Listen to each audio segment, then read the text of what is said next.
Madame la représentante de la métropole, Monsieur le vice-président de l'Université de Montpellier, Monsieur le président du Congrès, cher Grégory, heureux de vous accueillir dans cette faculté de médecine. Merci d'avoir choisi aux organisateurs d'organiser cette réunion dans cette faculté de médecine, qui n'est pas une faculté de médecine, qui est une faculté de santé, pour cette 7e édition du congrès ICESP sur les approches non médicamenteuses, non interventionnelles. On a envie, par souci de rime, de dire non conventionnelles, dont l'utilité est illustrée par l'actualité, parce que pour les médecins français qui sont donc abonnés aux généralistes, au quotidien du médecin, pardon, il vous a pas manqué qu'hier la une était en effet sur un sujet qui fait beaucoup discuter sur l'homéopathie, avec le rendu de l'avis de l'Académie de médecine. Et je trouve que cet article ne pouvait pas faire une meilleure introduction que pour les travaux que vous allez mener pendant ces jours, avec des réflexions, et là on sort bien sûr du champ de l'homéopathie, qui fait poser la question de poser et d'expliquer des concepts, d'avoir une connaissance, de pouvoir discuter d'éléments, de pouvoir satisfaire la curiosité de chacun, de façon à pouvoir avoir les éléments pour se forger une opinion. Deuxième chose, ça permet quand même d'exposer de façon la plus sereine possible, j'insiste sur le côté serein, les concepts scientifiques qui peuvent animer chacune des actions. Surtout, c'est permettre de discuter de l'évaluation, mais surtout des méthodologies spécifiques d'évaluation des actions, qui est une action particulière, ces méthodologies.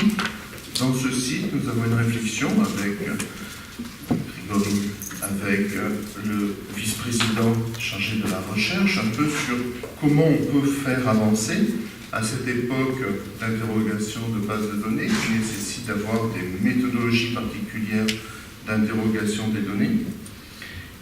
Quels sont les outils dont on doit disposer pour pouvoir évaluer l'efficacité, avec tous les paramètres de l'efficacité, qui n'est pas que biologie, qui n'est pas que au sens des critères classiques d'évaluation médicale. C'est comment évaluer aussi le domaine médico-économique, tout ça dans un but de financement, parce que ce que nous a appris aussi la discussion sur l'homéopathie, c'est que l'on met tout dans un gros sac, comme on sait très bien faire, et mélanger une décision de remboursement, des présentations d'évaluation de critères d'efficacité. Et l'efficacité, il n'y a pas un critère, il y a différentes approches. Et troisièmement, la possibilité au moins de s'informer sur ce que sont les choses pour pouvoir en discuter. Vos travaux sont aussi d'une grande importance lorsqu'on est dans la réflexion de l'évolution de la médecine personnalisée. Puisqu'en effet, on est dans des approches qui sont, j'allais dire, multicartes, pour pouvoir en effet avoir des programmes de design, de prise en charge, j'allais dire de citoyens, pas de patients, avec un certain recul.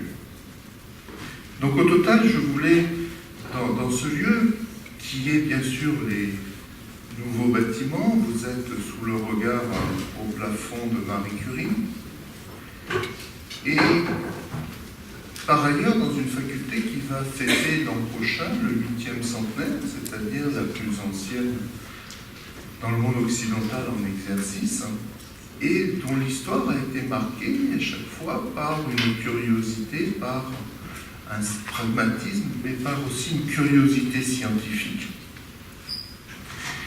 Et donc ce sont les éléments, rigueur, pragmatisme, science, évolution des pratiques qui vont guider vos travaux. Et c'est important pour ne pas laisser le champ à ce que l'on voit de façon un peu trop, mais j'allais dire c'est l'évolution des temps avec les fake news, les manipulations liées à l'information. Aussi, il ne faut pas le taire, les dérives sectaires, doctrinaires. Donc merci à Grégory Hinault, à ses équipes, pour d'une part l'effort au quotidien qu'il développe vers les multiples projets qu'il mène, mais surtout pour avoir permis de réunir en ce lieu un tel panel de spécialistes et d'orateurs étrangers de haute facture. Je suis sûr que ces échanges seront riches, j'en suis certain. Je vous souhaite de très bons échanges, de très bons travaux, et pour ceux qui ne sont pas, de conseiller un très bon séjour dans notre ville. Merci.